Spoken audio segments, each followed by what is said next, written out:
For a moment, think of yourself on a small boat drifting across the Bay of Naples. The morning light touches the water, the waves barely move, and everything feels calm. Nothing around you hints at anything unusual, but just below the surface, an entire world rests in silence. Streets, villas, statues, mosaics, even the remains of a hidden Roman naval base that once held more than 200 warships. Most people pass over this place without realizing what lies under them. Today, though, the water carries the weight of a story that began more than 2000 years ago. A story the Romans never expected would end beneath the sea.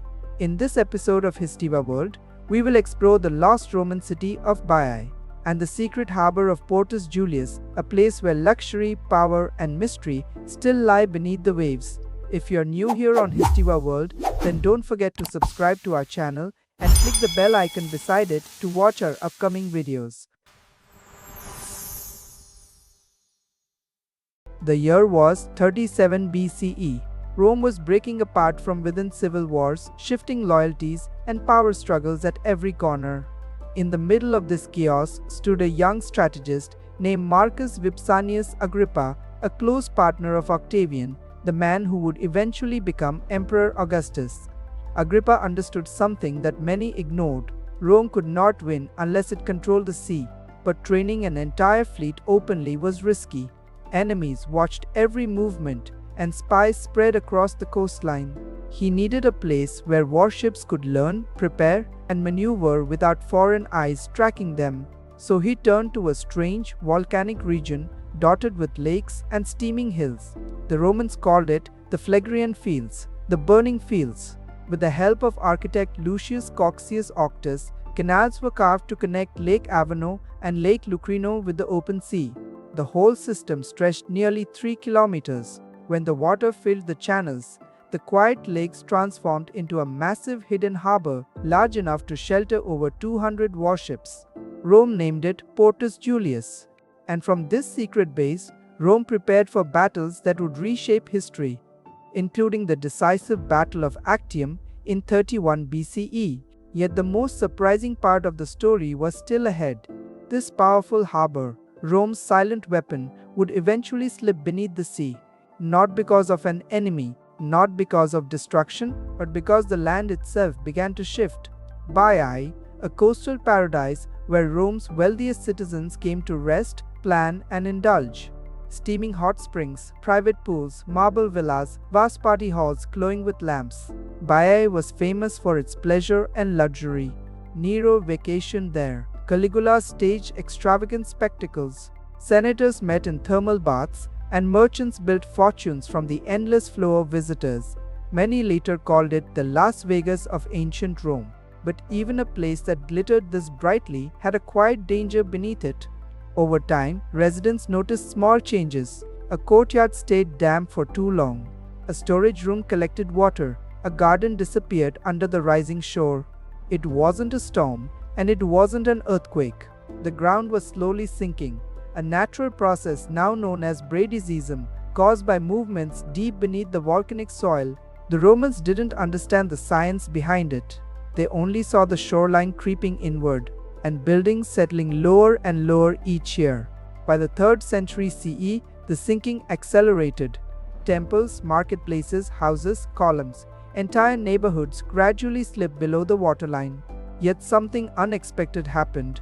The sea didn't destroy the structures. It preserved them.